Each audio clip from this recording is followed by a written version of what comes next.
Welcome everyone. Welcome to Live Rite Tonight. We have Libby Alexander with us today.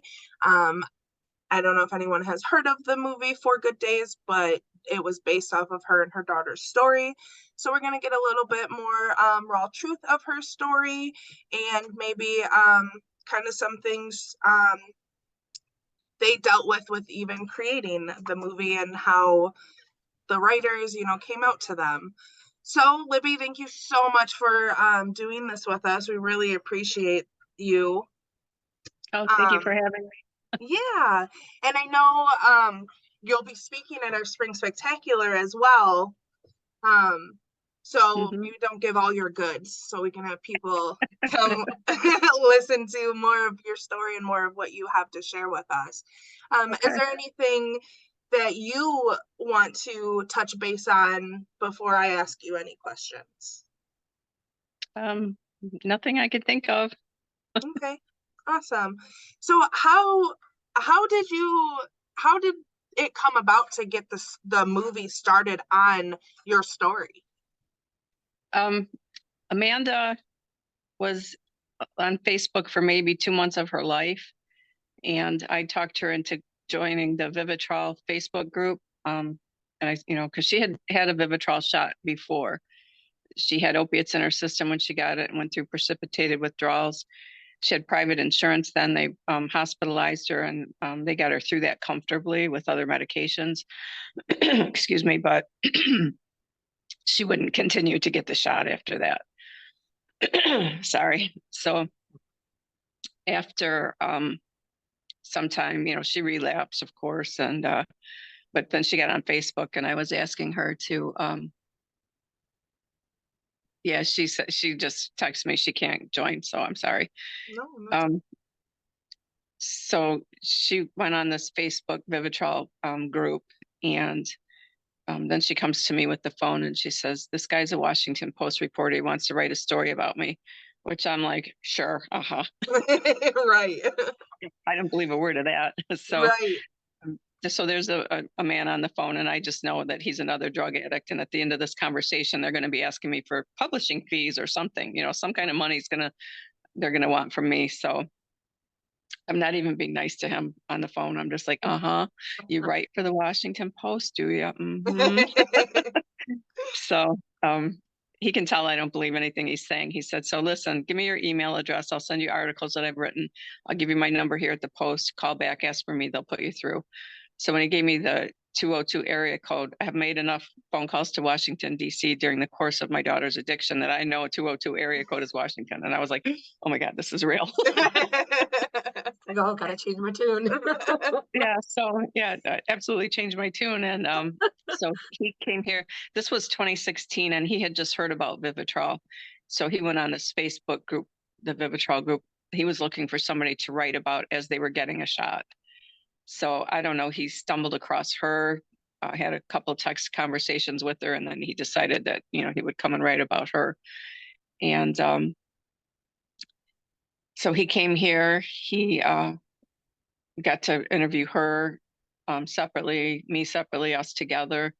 But she had Medicaid this time, and Medicaid only pays for a 3-day detox. So she had to, that's why the movie's called 4 Good Days. She had to go 4 days at home, to be able to get the shot. And his whole premise of his article is about the shot. He wants to be there when she gets the shot. And, so as you know, the fourth day is probably the worst day for withdrawals, and that's when they put them out to the street.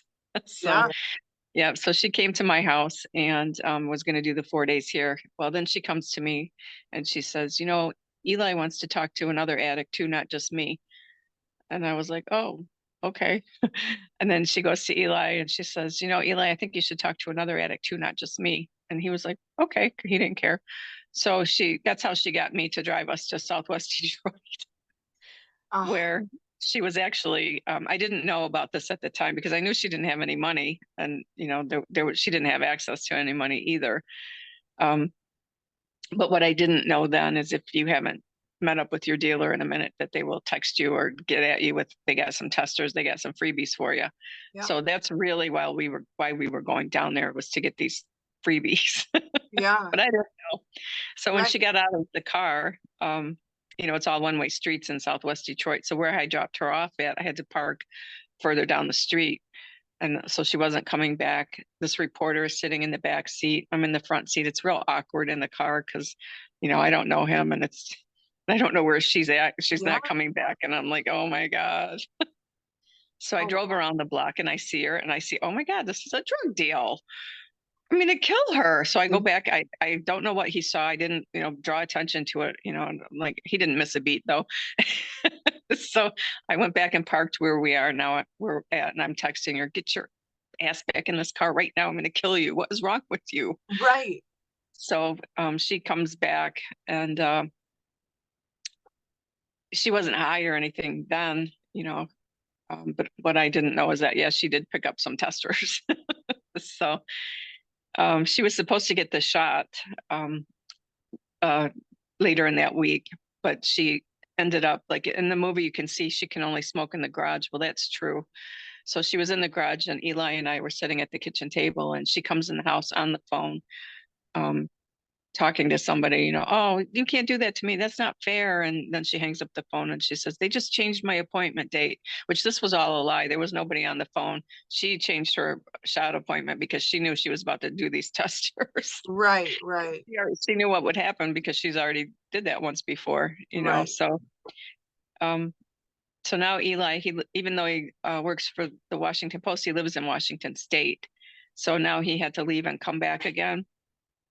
But he really got to see what it was like to deal with somebody, going through addiction, trying to go through withdrawals, trying to recover, and what their family goes through too. He got to see all of it. And that was what he wrote about.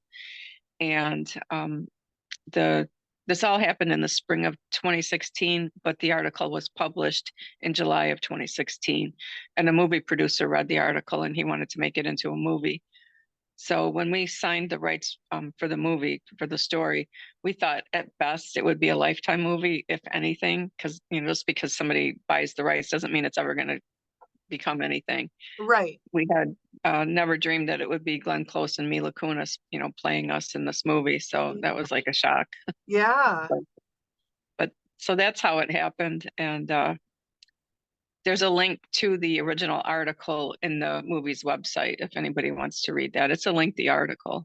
So. Okay. Oh, nice. I got to see the movie, and I was even telling her it doesn't matter if you're an addict or not an addict, and even if you're not an addict and you've lived with people that are an addict, you're gonna get this movie and you're gonna feel it. Like at first I didn't remember the movie, and the moment she showed it, I was like, oh my gosh. I'm like, I lost it. I was like, that whole time I knew where you were, and I knew every feeling that, from the movie. And obviously if it's based off from your experience, I know exactly, and I was just like, oh my God, I'm like, how exciting. I'm like, your story is very touching, and the actors that played it, it's moved a lot of people, and it also shows people that it's not an addict that doesn't understand it. That shows a good, area of this is what it really is like living with an addict or having people in your family as an addict, what you got to deal with on a daily basis, hiding your purse, hiding valuables, having, family over, like, okay, got to go through a run check, what do I got to hide? Or, remembering to go check the windows after they leave to make sure they didn't unlock all the windows. Yes, yes, 100%. And, your story is very inspiring, and I really hope that it does touch a lot of people and show a lot of people like, hey, it can get better. It literally can. You got to work at it, but it can get better. Yes, it does. It takes work. She'll have to work at it every day for the rest of her life, but she's been 100%. Sober ever since 2016. So good for her. And I'm thankful. I know this project is what did that for her, and I wish I could gift that to every single addict, something to just push them over the edge to make them, see their value and come around, Absolutely. Because that's really kind of everybody's hit with some kind of trauma in their life, and that's how they deal with their trauma. Yeah. I just know on my part, I just wanted to applaud you for putting your story out there and allowing everybody to see it and to experience what you experienced, because I know it has to be hard, you know, to go through and then have the world see what you went through. And, you know, it's invasive, it's personal, but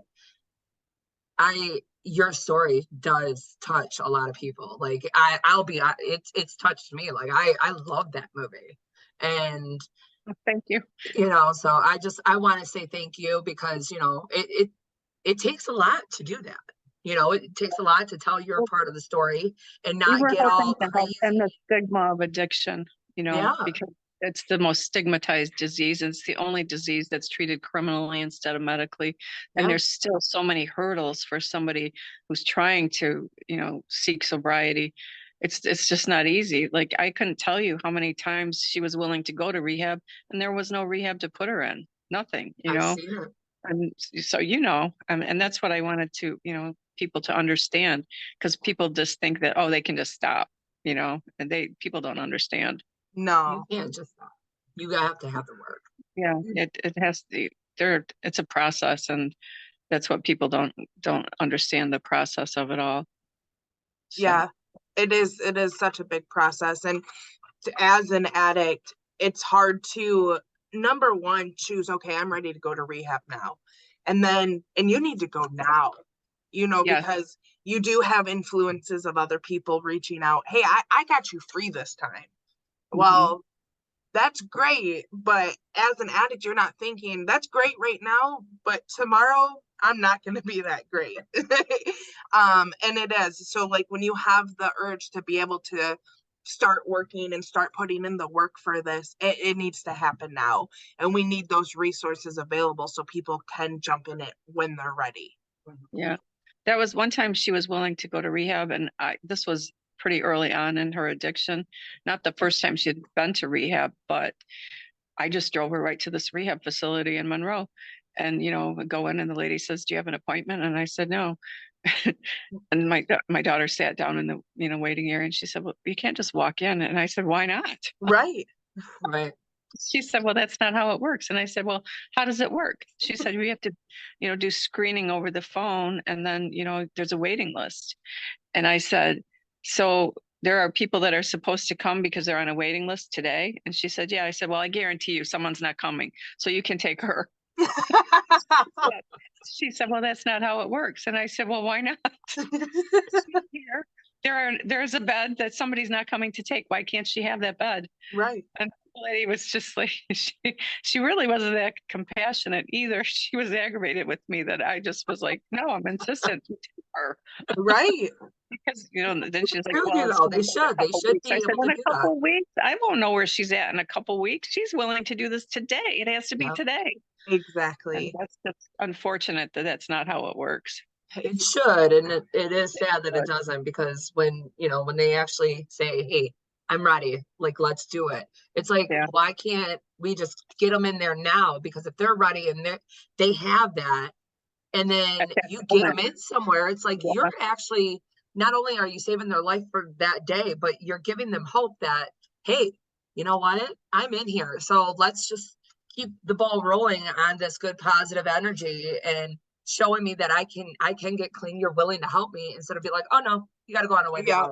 It's like, don't make that call to I might as well go back out to the streets. Yeah. The first time she went to rehab, though, I remember driving away from there, and this was before heroin. This was prescription pain medication, and I remember thinking, excuse me, I remember thinking, oh, I'm glad that's over. Yeah. That's funny to me. I'm on a lot of support groups with mothers of addicts and stuff, and you can always tell, like, when it's a mother taking their child to, you know, rehab for the first time, and they think like I thought, oh, this is over, thank God. I'm like, I hope so, but I doubt it. Right. Yeah, I know. Just realizing everything I put my mom through, and at the time, of course, I didn't realize that I was worried about myself and doing what I wanted to do, and, you know, all that. And now looking back and, you know, realizing your story and watching, you know, as an addict, it's heart-wrenching, and you have so much guilt and so much regret and the time you wasted, the things you put them through. It just is insane. And now, as a recovering addict, trying to help other addicts, watching them try to play the game on me, and it's like, wait a minute, I know this, and this isn't going to work. And unfortunately, if that's your mindset, you really don't want this, and this isn't going to, you're not going to make it work if you don't want it, and you have to put in the work. Yeah. Well, sometimes I think that the train wreck of life that an addict is coming back to is enough to keep them running the other way, you know. And I wish that there was a way to make that easier, you know, like, because they've burnt so many bridges, they've done so many things, and if there was a better or easier way for them to come back from that, because it shouldn't be as hard as it is. It's just all hard all the way around. It is. It truly I is. feel for them in that situation. Yes. Yeah, it is. It is very hard. And that's something that I, you know, still have people I grew up with that are still out there, and I, you know, reach out every so often. You know, I'm here, I have resources. What can we do? Or even if it's, hey, let's meet up, let me get you a warm meal so that I can show you that you still have people.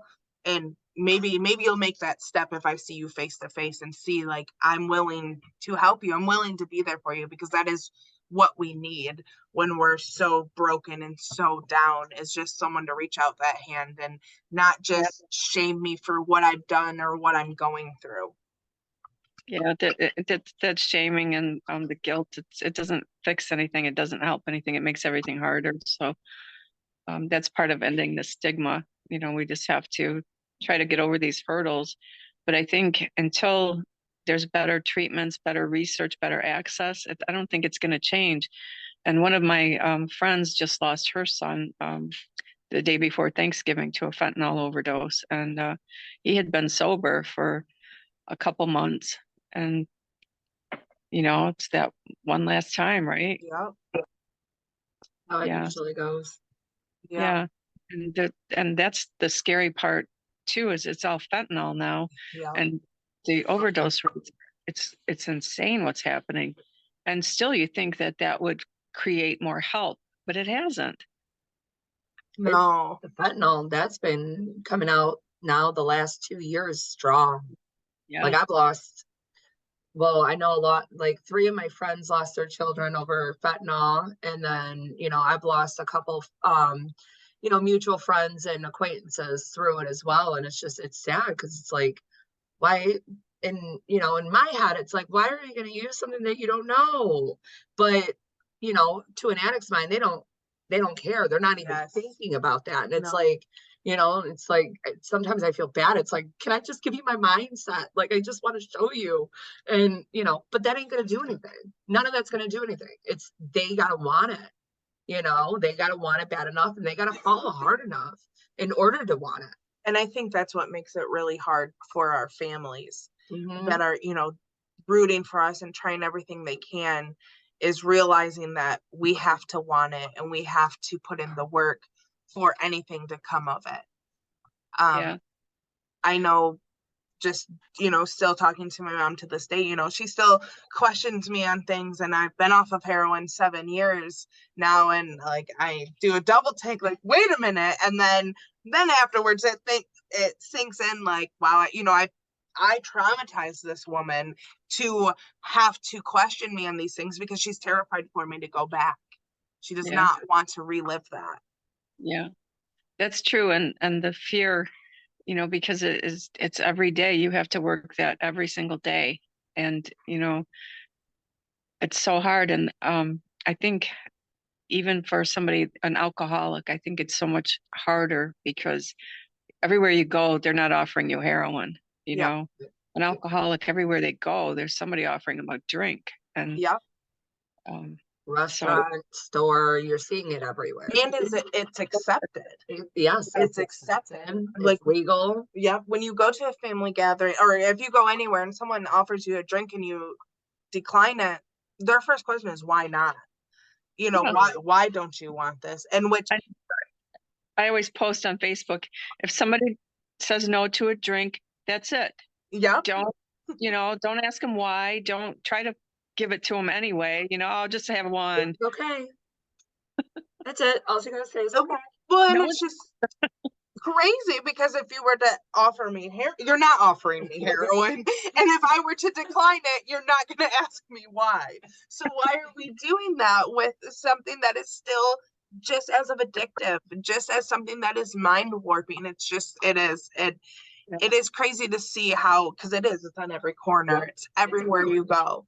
You can go to a restaurant and, try to stay away from all of it. And it's like, no matter what, you go into a restaurant, it has to be like, in order to go into a place that doesn't have it, it's like, it has to be like a little tiny brunch area. But yeah. now these brunches are serving alcohol now because, they're doing their mimosas. And it's like, you don't win no matter what. Unless, and I was about to say a Coney Island, but I believe Coney Island now serves beer. So it's like, I don't know where you go. I heard breakfast only, no alcohol.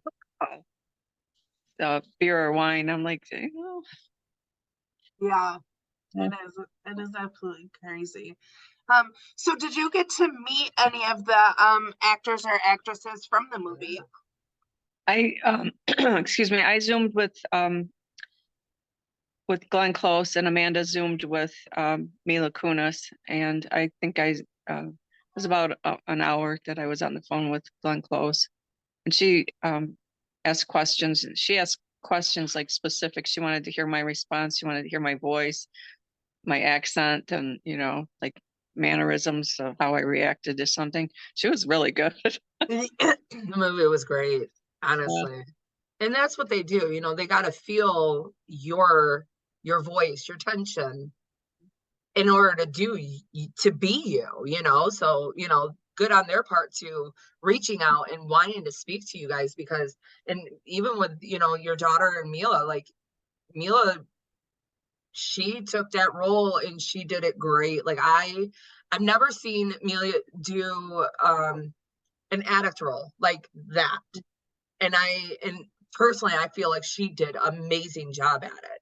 And, and your daughter is just like, to sit there and to know that it was based off a true story, and then to actually speak to the woman that's went through it and knowing, your daughter and everything, it's like, it's heart-wrenching, and the advice that your daughter gave to Amelia, she did great.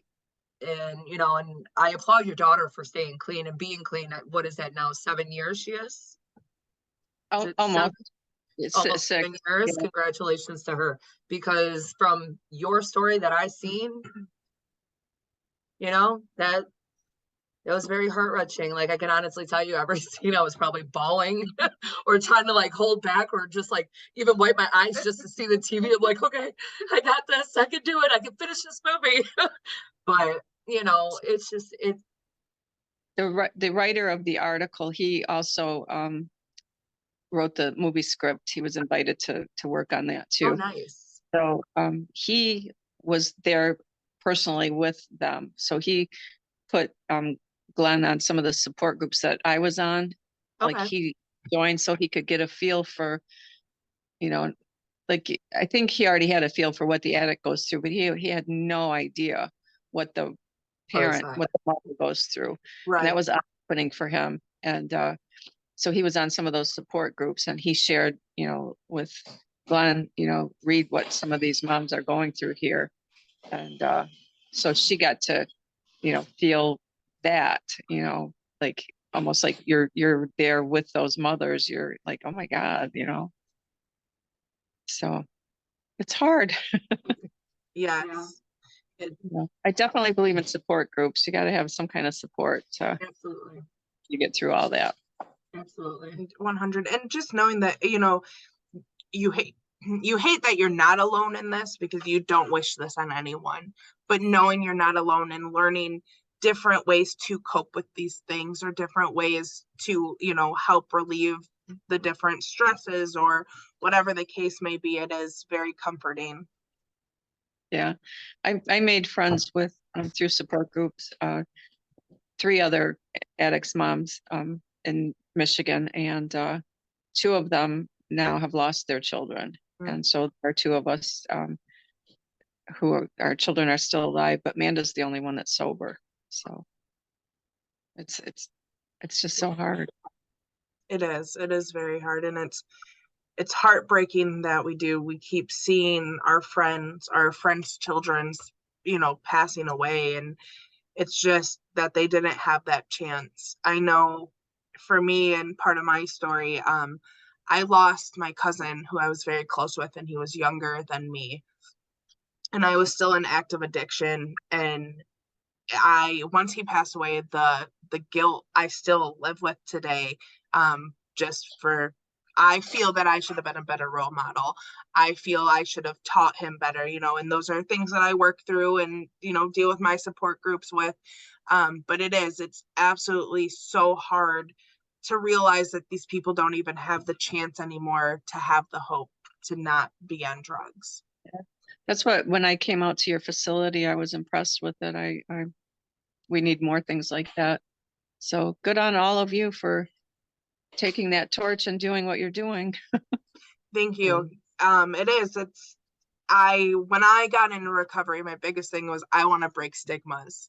I want to break the stigma of being, I was on medicated assistance. So I wanted to break the stigma, and then that itself had a name for, and then, even as a drug addict, like, I can turn this around. I can give back. I can actually teach people things. I'm not just, the addict that was stealing from my parents. I'm not just the addict that was, doing all of this dumb, stupid things to get what I thought I needed and wanted. So it's very nice to be a part of something that shares the same relatable things of breaking the stigma and helping people, because we all have a chance and we can all do it if we have the right support and put in the work. Yeah, absolutely. Like, we need more places like this. It shouldn't be hard to find something, Right. So I was really impressed with your facility there.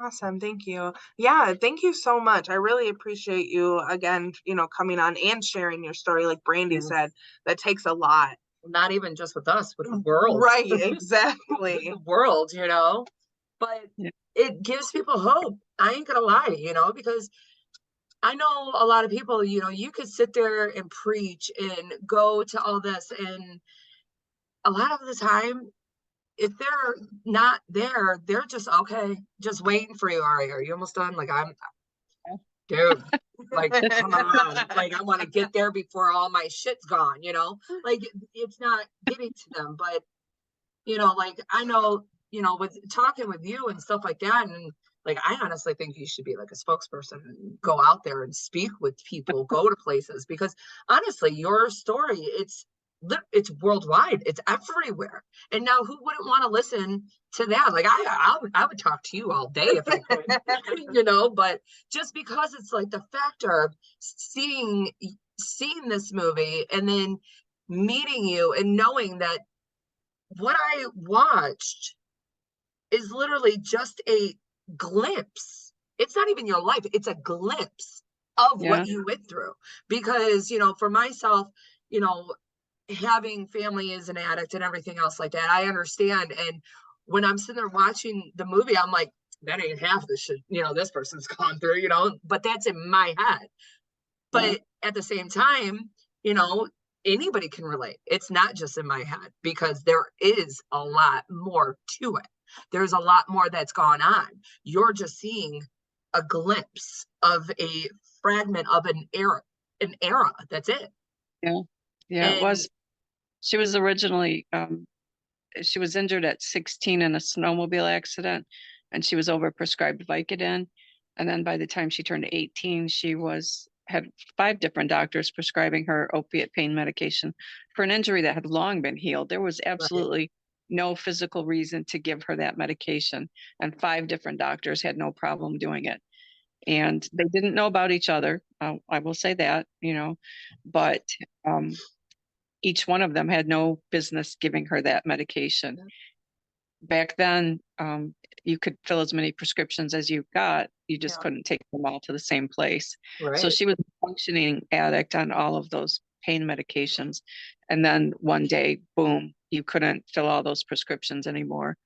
And that's when she went to heroin, and she'd already met all these, people who meet up at these doctors' offices. There's like a whole underworld black market going on there too. Oh, If absolutely. you have this, they'll give you this. I know somebody that'll buy it.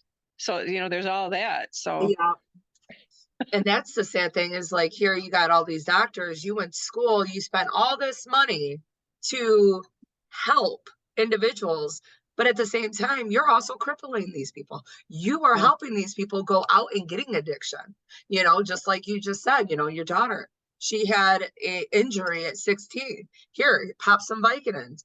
There's other ways to give pain medications without it being a narcotic. Yeah. But, I don't believe, like, when the doctors say that, the pharmaceutical companies told them, it's not addictive this way, I don't buy that they were that naive. I just don't. They were just making money. So. Oh yeah. And there's still some out there that do that. Yeah. Because that's how a lot of how do you want to put it? More money they get is how many scripts they give out. Mm-hmm. And it's like they get more money, and then their funding or whatever, they get more money from it when they're over here handing out all these scripts. And it's like, while you're doing that, we're over here trying to clean up your work. All the mess that you made, we're over here trying to clean it up. And then you got all these other families that are going through all this other stuff because now you want to crack down and be like, oh, I can't give it to you no more. Well, guess what? Now they're going to go get it from somewhere else. And then they don't know. All kinds of things. Crazy. Yeah. But even that's the sad part. It's like here, with the doctors, what you're getting because you're getting it straight from the medical center. Here, when you stop giving it to them, guess what? They're going out on the street, and that's where you're kicking fentanyl, everything else. Who knows what's in it? Because Amanda, like, she was a functioning addict when she was on prescription pain medication. But when she went to heroin, her life quickly spiraled out of control. I was like, I didn't know like she was doing heroin until I knew, but I was like, what's going on? Because it was just a tailspin. Like, you guys know. Yeah. Unfortunately, yes. So in the movie and to, your real life story, was there anything that wasn't true in the story or anything that they didn't touch base on or per se? Well, there were a lot of things that they didn't touch base on. There's some of the, like, if you read the original article, there's things that they didn't put in the movie that are in the article. And then there's some things that, like, when I divorced her dad, I didn't leave for 2 years and go open a pottery store. And like, when I tell you her dad never even made a phone call on her behalf, he never made a phone call on her behalf. He never did for her. And in the movie, it made it look like he was helpful for those 2 years or whatever. And I was like, why did you do that? Right. That wasn't true. I wasn't even mad that they made me look like not a good mom. I was mad that they made him look like some kind of father there. Right. And they said, well, we felt like her character needed more trauma. And I was confused. I was like, you don't think addiction is traumatic enough? Right. Hollywood, Yeah. Yeah. Got to have something in there. I was like, okay. So that was that. Well, if it makes you feel any better, I vaguely remember the dad conversation. So if it makes you feel better, I'm like, wait, when? I know there was like a stepdad that was backing you up, was like, like, no, don't do it. And, you watching out the window and stuff like that. And I was like, that was her stepdad, I think. Like, so when you're like, they call the dad, I'm like, when did they do that? So I don't remember that part. If it makes you feel good. That's just how it goes, right? So, but the general theme that we wanted people to understand, this is a disease, these people need help. It involves everybody there. It's when they say it's a family disease, it really is. As you guys know, and all the mindset that people, I would just wash my hands of them. You say that because it's not your child, Right. It's not that you care about. It's easy to wash your hands of somebody that you don't care about. Try it when it's someone you care about. It's not easy. No, not at all. But like the scene in the movie where she's outside, there were times when I couldn't let Amanda stay at my house. And there was one time when she was under the bridge on Spring Wells in 75, and I wouldn't go get her. And it was really hard, but I said, you have to know something. If something happens to me, nobody is coming to get you. That's where your life is going to be, because nobody else is going to help you. I'm the only one that helps you.